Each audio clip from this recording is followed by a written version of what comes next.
Washington 1959 2021 25 words 10-12 minutes on March 6, 1959.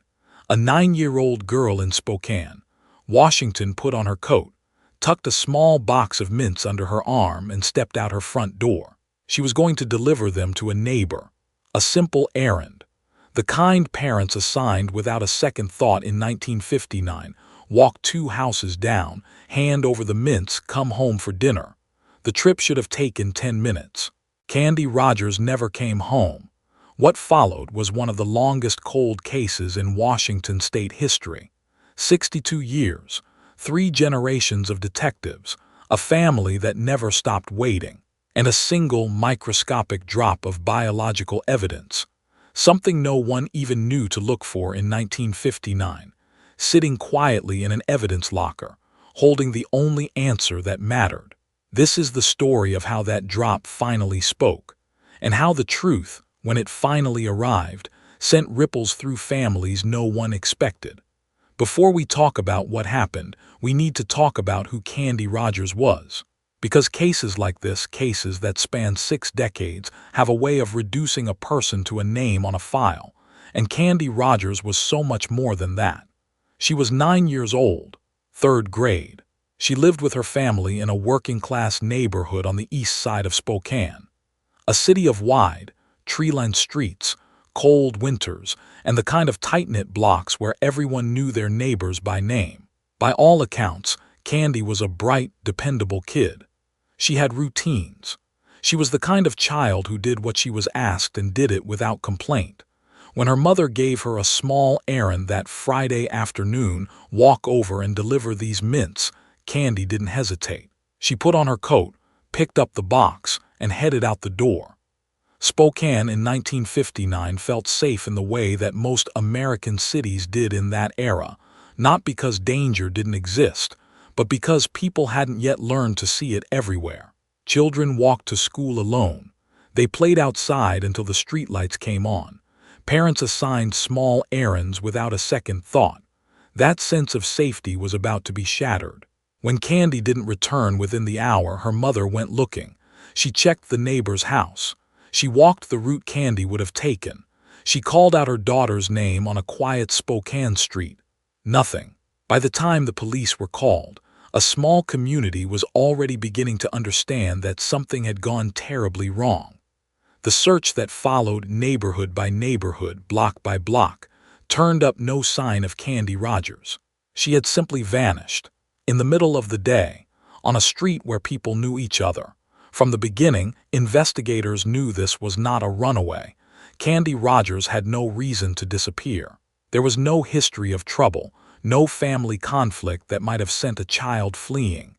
She was 9 years old, doing a simple errand, and she was gone. This was an abduction. And in 1959, that word carried a particular weight of fear, because law enforcement's tools for solving crimes like this were limited in ways we can barely imagine today. There was no DNA testing. There was no national database of criminal offenders. There were no cell phone records to ping, no surveillance cameras on every corner, no digital footprint for a predator to leave behind. There was shoe leather, there were witnesses, there was physical evidence, and there was the narrowing window of time in which all of it could be useful. Spokane detectives worked the case hard in those early weeks. They canvassed the neighborhood. They spoke to every person who might have seen something on that Friday afternoon. They collected what physical evidence existed from the scene. And here is the detail that would matter 62 years later. Among the evidence quietly cataloged and locked away, there was a single drop of biological material. Microscopic, unremarkable in 1959, when no one had the technology to read what it contained. But it was preserved, carefully, almost accidentally, tucked into an evidence locker that no one would have caused to open for decades. At the time, investigators didn't know they were preserving the answer to the case. They were simply doing their jobs, documenting everything, storing everything, the way good detectives do. The leads they had, though, didn't take them where they needed to go. Suspects were looked at and cleared. Persons of interest came and went. And as weeks turned to months, the investigation began to stall in the way that investigations do when the trail runs dry. Cold cases don't go cold all at once. They go cold slowly, degree by degree, like a fire that no one tends. In the months and years after Candy's disappearance, her case remained open. Detectives revisited it periodically.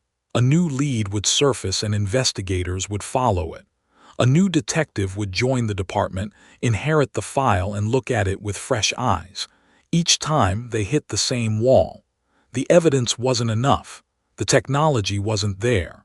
And the person responsible, whoever had seized that 90-second window on a Spokane street in 1959, had disappeared back into ordinary life. For Candy's family, this was not a procedural frustration. This was their lives. Think about what 62 years without an answer looks like from the inside.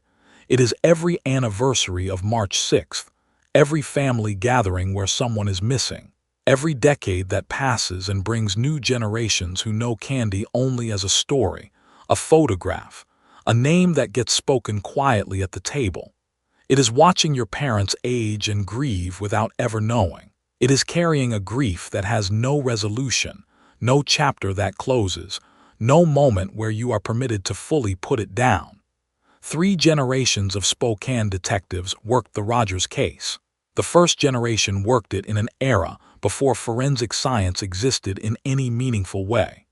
The second generation had access to better tools, but no new evidence to apply them to. The third generation would be the ones to finally break it, but not yet. For decades, the case sat, reviewed periodically, never closed, never solved. In cold case investigation, there is a particular kind of determination required to keep working a case that most of the world has forgotten, for a victim who has been gone longer than many of your colleagues have been alive. The detectives who kept returning to the Rogers file had that determination. But determination alone couldn't manufacture evidence that didn't exist. What they needed was technology that hadn't been invented yet. If you want to follow cases like this one, stories where the truth finally surfaces after decades, and the ripples reach people no one expected, subscribe to Ripple Effect Stories. New cases every week. We'll be right back. The breakthrough didn't come from a new witness. It didn't come from a confession. It didn't come from a deathbed admission or a tip called into a hotline. It came from a laboratory. Genetic genealogy, the same technology that has quietly revolutionized cold case investigation across the United States over the past decade, made it possible to do something that would have seemed like science fiction to the detectives who first worked the Rogers case. It made it possible to read that 62-year-old drop of evidence and use it to find a name. Here is how the process works, because it matters to understanding why this case finally cracked when it did. When investigators submit a DNA sample to a genetic genealogy database, the kind that millions of Americans have voluntarily uploaded their own genetic profiles to in order to find family connections, the system looks for partial matches. Not an exact match to a known offender, the way traditional forensic DNA works.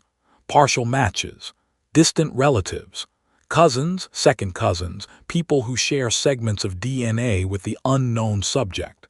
From those partial matches, forensic genealogists begin building a family tree.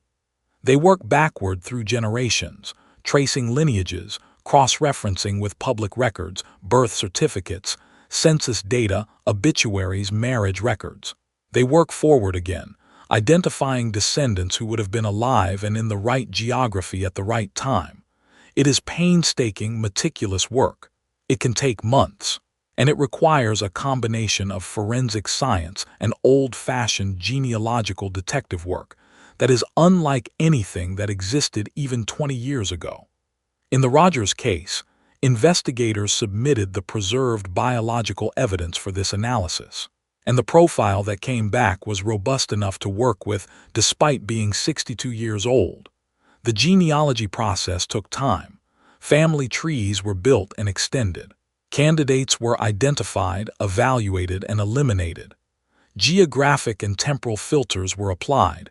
Who would have been in Spokane in 1959? Who would have been the right age? Who fit the profile? And then a name surfaced. What happened next was careful and deliberate. Investigators didn't act on the genealogy match alone. They identified a way to obtain a DNA sample from the suspect, something as simple as a discarded item, something left behind in the course of ordinary daily life. They compared it against the evidence from 1959. It matched. After 62 years, the investigation that 3 generations of Spokane detectives had never been able to close had its answer. The person who had abducted Candy Rogers on a March afternoon in 1959 had been identified, and he had been living, for all of those 62 years, as an ordinary member of society. An arrest was made. Charges were filed. The legal process that Candy Rogers' family had waited 62 years for had finally, irrevocably begun. For the investigators who closed this case, particularly those who had inherited it from detectives long since retired or gone, it was the kind of moment that most cold case workers never get to experience. The file that had been reviewed and re-reviewed, the evidence that had sat untouched for decades, the family that had waited without resolution, all of it finally had an answer. For Candy's family, the feelings were not simple. Justice, when it finally arrives after 6 decades, does not undo the 62 years of its absence. There is relief. There is a specific, quiet grief that comes with finally knowing. There is the strange experience of closure arriving so late that many of the people who most needed it are no longer alive to receive it. But here is where the story becomes something larger than one case. This is the ripple effect. Think about what one predator's 90-second decision on a Spokane street in 1959 actually set in motion, and keep tracking it, all the way out to the edges. Candy's immediate family, a daughter, a sister, a future taken, parents who spent decades without knowing what happened to their child, siblings who grew up in the shadow of an unsolved disappearance, who built their adult lives carrying that absence. The detectives, 3 generations of law enforcement professionals who took on this case as part of their professional identity, who worked it with the tools available to them, who passed it to the next generation when they retired or moved on. The weight of an unsolved case is not nothing. It stays with the people who carry it. The community, Spokane residents who remembered the case, who kept it alive in local memory across 6 decades, who recognized Candy Rogers' name even long after the immediate urgency of 1959 had faded.